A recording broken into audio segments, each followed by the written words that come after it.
This is the story of how Argentina crashed inflation from 211% down to under 30% in less than 2 years, and how the country achieved its first fiscal surplus in 17 years. But here's the thing, even though these numbers look like an impossible miracle, the entire strategy is already cracking. What happened when one libertarian economist took power in a failing country and implemented shock therapy so extreme that it broke some of the most fundamental rules of modern economics is what this video explores. Argentina's story isn't just economics. It's ideology colliding with reality. It's choosing radical austerity over gradual reform. It's the question of whether you can actually have your cake and eat it too in the global economy. By the end of this video, you'll know not just how Argentina did it, but whether what they did can possibly last. Section 1. The impossible starting point.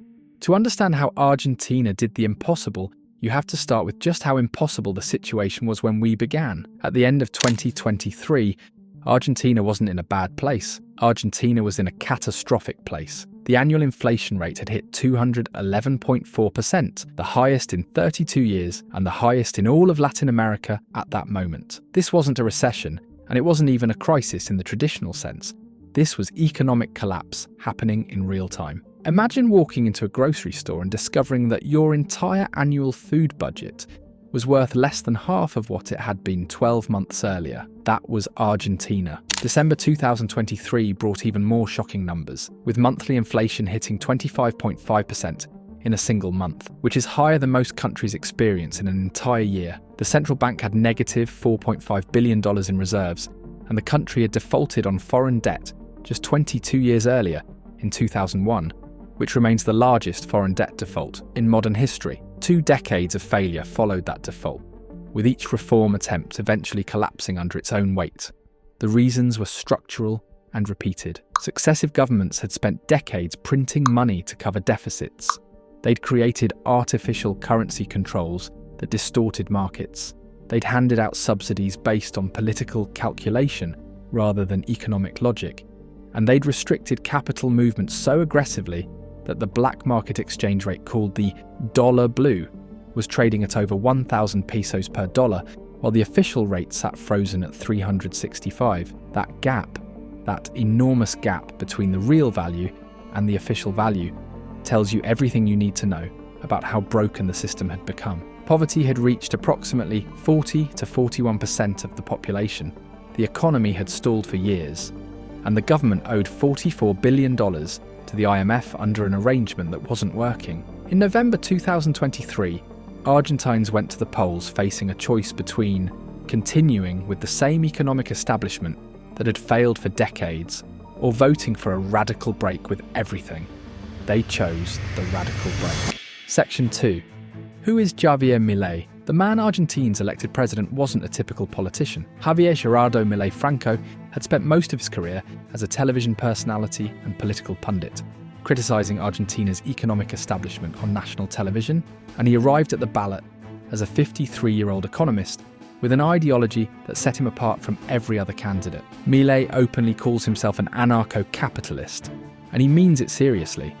His intellectual foundation comes from the Austrian School of Economics through thinkers like Ludwig von Mises and Friedrich Hayek. But the turning point came in 2013 when he read Murray Rothbard, an American philosopher who had died decades earlier, but whose ideas about capitalism and individual liberty became the entire framework for Milei's politics. What does anarcho-capitalism actually mean in practice? Milei doesn't view the state as simply inefficient or bloated. He believes the state is the enemy and a criminal organisation. He views taxation as worse than theft.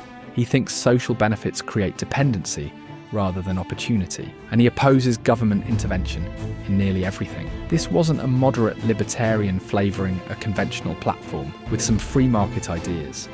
This was the most ideologically extreme candidate Argentina had offered in decades. On November 19, 2023, voters elected him decisively, and on December 10, 2023, Javier Milei became the 59th president of Argentina. Something remarkable happened at his inauguration. Ukraine's President Volodymyr Zelensky attended, and that single detail mattered because it signalled a dramatic shift in Argentina's international alignment toward the Western Bloc, a sharp departure from the previous administration's more neutral geopolitical stance. In his inaugural address, Milei warned the country that economic shock therapy was coming, and the country was ready because they had nothing left to lose. Within 2 days, he was about to prove he meant every word.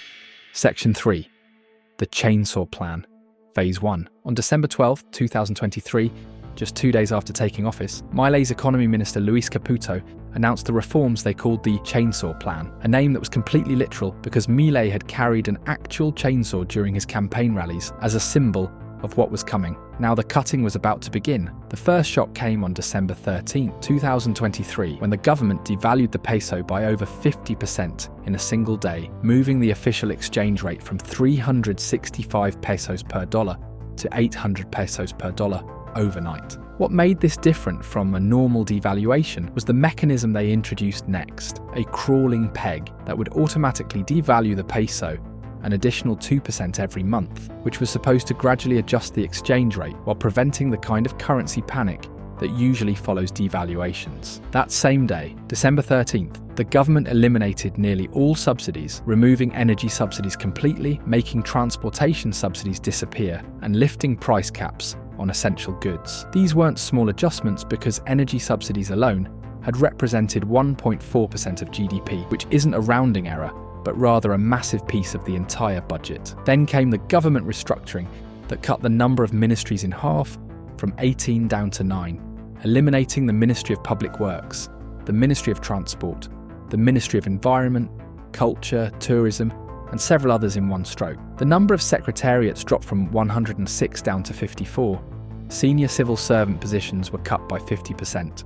And political positions across government were reduced by 34% overall. But the real cutting was just beginning. The government announced a 30% reduction in state spending year over year, adjusted for inflation, which meant infrastructure spending was cut by 74%, education was cut by 52%, social development was cut by 60%, healthcare was cut by 28%, federal assistance to provinces was cut by 68%, and public works were frozen entirely. A freeze that would end up costing about 200,000 construction workers their jobs. By February 2024, about 9,000 government employees had been dismissed in the first layoff wave. Another 15,000 were fired in April 2024. And by May 2025, just 17 months into Milei's presidency, approximately 48,000 public employees had been dismissed, which represented 9.6% of the entire federal workforce. Over 200 government agencies were eliminated entirely, and real pension benefits were reduced and adjusted below the rate of inflation, which was devastating for retirees already living on about $320 per month when survival required about $900 per month. What happened when you suddenly remove subsidies from an economy that had been dependent on them for years? Inflation spiked catastrophically. Monthly inflation hit 25.5% in December 2023. January 2024 saw 20.6% inflation in a single month. And this was the opposite of what inflation hawks usually promise. Because you didn't gradually control inflation, you unleashed it first. What nobody expected to happen this quickly was the fiscal deficit starting to disappear. In January 2024, Argentina recorded its first monthly budget surplus since August 2012, $589 million in surplus.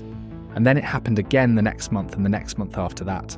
By June 2024, Argentina had achieved fiscal surplus every month for 18 months, with only one deficit month out of 18, which had never happened in modern Argentine history. By the end of 2024, Argentina recorded its first full-year fiscal surplus in 17 years, with a financial surplus of 0.3% of GDP. But the primary surplus, the really important number that shows actual spending discipline, was 1.8% of GDP. This was a country that had been running deficits for decades, suddenly posting surpluses, and the numbers were real.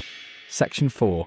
The cost, the human side. While the fiscal numbers were achieving the impossible, something else was happening in the real economy, and this is where the story gets complicated. The country entered a recession, with 3 consecutive quarters of negative growth in 2024.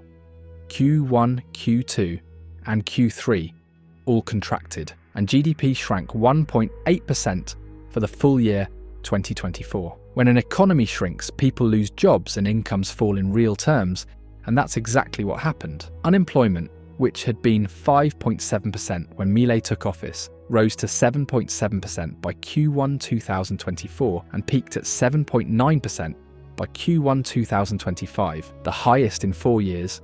But even worse was what happened to formal employment. The percentage of employed people working in formal jobs collapsed to just 46%, the lowest since 2007, which meant that even if the headline unemployment number looked somewhat stable, people were abandoning stable formal jobs and fleeing into informal self-employment and precarious work. Private consumption fell 10.2% year over year by February 2025, and for 15 consecutive months from January 2024 through March 2025, mass consumption kept declining, which meant that even though inflation was coming down, by the middle of 2025, household purchasing power had been destroyed. Poverty spiked dramatically in the first half of 2024, reaching 52.9% of the population, the highest level in recent decades, with more than half of all Argentines living in poverty. Extreme poverty hit 18.1%. Children under 14 had a poverty rate of 45.4%, and more than 45% of all Argentine children were living in poor households. The government's cuts to social programs meant there was less help available precisely when people needed it most. So food bank usage surged, lines at soup kitchens grew longer, universities mobilized mass protests after Milei vetoed a congressional bill that would have increased university funding, healthcare workers reported stress from budget cuts, and teachers lost incentive programs. According to economics textbooks, when you implement this kind of shock therapy, inflation crashes, but you accept temporary unemployment and hardship as the price of stabilization, with the idea that once inflation is controlled and the fiscal house is in order, growth returns quickly, unemployment falls, and everyone benefits. Except Argentina's situation didn't follow the textbook at all. Section 5. The partial recovery. By late 2024 and into 2025, some of the promised recovery started to materialize, though only partially. Inflation did keep falling, dropping to 117.8% by December 2024, still stratospheric by global standards, but a dramatic improvement from 211.4% where it started. By mid-2025, monthly inflation had fallen to 1.6% in May, the lowest in over 4 years, and by October 2025, annual inflation was down to 31.22%, which represented genuine progress because the inflation crisis had been addressed, and monthly inflation in the 2 to 3% range is something most countries would consider acceptable. The fiscal surplus continued after achieving it for the first full year in 2024, persisting into 2025, and by July 2025, Argentina had recorded 17 consecutive months of fiscal surplus out of 18 possible months, meaning 17 out of 18 months, where the government spent less than it collected in revenue, with only 1 month seeing a deficit. Fourth quarter, 2024, showed growth of 5.5% year over year, which meant the economy did start expanding after the recession. And that was the good news. The economic recovery proved shallow. By quarter 2 2025, the economy was contracting again, down 1.7%. GDP growth, which was supposed to accelerate and compound, instead started reversing, and consumption remained depressed even by mid-2025, when it was still down compared to the previous year. The government's crawling peg, that 2% monthly devaluation, announced in December 2023, was supposed to gradually align the official exchange rate with what the market actually wanted. But markets wanted to devalue the peso much faster than 2% per month. By September 2024, the black market exchange rate had moved to nearly 1,500 pesos per dollar, while the government was trying to defend something closer to 1,200 to 1,300, which meant the gap that had been 191% had narrowed to around 44%. Better, but still massive. The government was burning through central bank reserves trying to defend the peso, and by October 2024, estimates suggested only about $700 million in reserves remained, which created a strange situation for a libertarian government claiming to believe in minimal state intervention because they were intervening constantly in the currency market to keep the peso from collapsing. Section 6, the cracks appear. By late 2024 and into 2025, the original narrative that Milei had constructed radical reforms, fiscal discipline, inflation controlled, economy recovering, started to crack. In September 2024, Buenos Aires held local elections. Milei's political party underperformed significantly. Polls showed declining approval for his administration, and markets responded immediately when the peso sold off, driven by investor worry that without voter support, the reforms might not continue.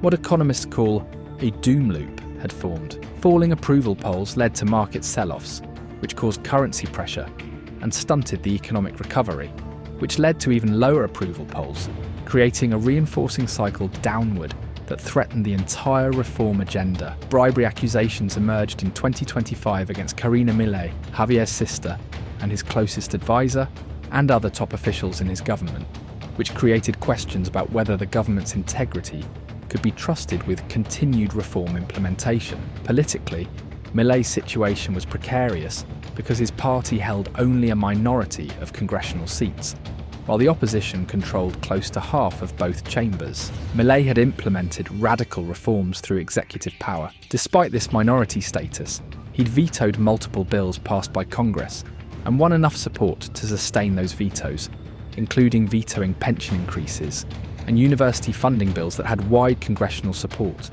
But this kind of minority governance doesn't last forever. Eventually you need Congress to cooperate, and Congress doesn't always cooperate. The peso kept weakening despite all the government intervention, trading above 1,400 pesos per dollar by October 2025, which forced the central bank to keep interest rates elevated at high levels trying to defend the currency. This created an irony that threatened the entire reform strategy. To keep the peso from collapsing, the government had to keep interest rates high, which depressed the economic recovery, which made the fiscal situation harder to sustain.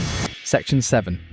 The international dimension. What made Argentina's situation unique was international support, coming at the moment it was most needed. In September 2025, when the currency situation was becoming critical and markets were panicking, the US Treasury announced a $20 billion currency swap with Argentina, which wasn't a gift, but rather a swap arrangement where Argentina would receive dollars it could use to defend its currency, though it required repayment. Normally countries would go to the Federal Reserve for this kind of support, but this came through the US Treasury's Exchange Stabilization Fund, a rarely used mechanism that puts authority directly in the Treasury Secretary's hands, which was something politically significant about the choice. The Trump administration, which had taken office in January 2025, was strongly backing Milei, with Trump repeatedly saying he was backing him 100% and that Milei was doing a fantastic job. And there was genuine ideological alignment between the two leaders because both represented radical breaks with existing institutions and both claimed to be fighting government excess. That support also revealed something important. Without international backing, Argentina's reforms might have collapsed. The $20 billion swap helped stabilize the currency and prevented a crisis, but it also meant Argentina was dependent on continued US political support for the success of its reforms. Conclusion: did Argentina do the impossible? Yes and no. Argentina genuinely crashed inflation from 211% down toward 30%, and that's real. They genuinely achieved fiscal surplus for the first time in 17 years, and that's real. They genuinely forced massive structural cuts to a bloated state apparatus. The underlying economy remained fragile nonetheless. Poverty declined from the peak of 52.9% back down to 31.6% by the first half of 2025, which was progress, but it was still 31.6%. Growth was uneven, unemployment remained elevated, consumption was depressed, and the currency required constant intervention to defend.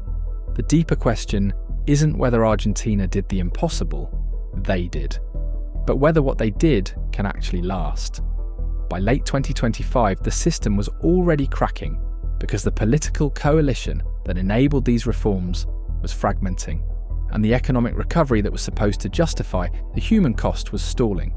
Argentina did achieve something real, and whether it achieved something sustainable is a question that won't be answered until years from now, after this experiment has either vindicated itself or collapsed under its own contradictions. What's your thoughts on Argentina's recovery? Let us know your thoughts in the comments below. Once again, thanks for joining us on Macro Central. If you want to keep connecting the dots on the biggest economic stories, make sure to hit that subscribe button and turn on notifications. We'll see you in the next one.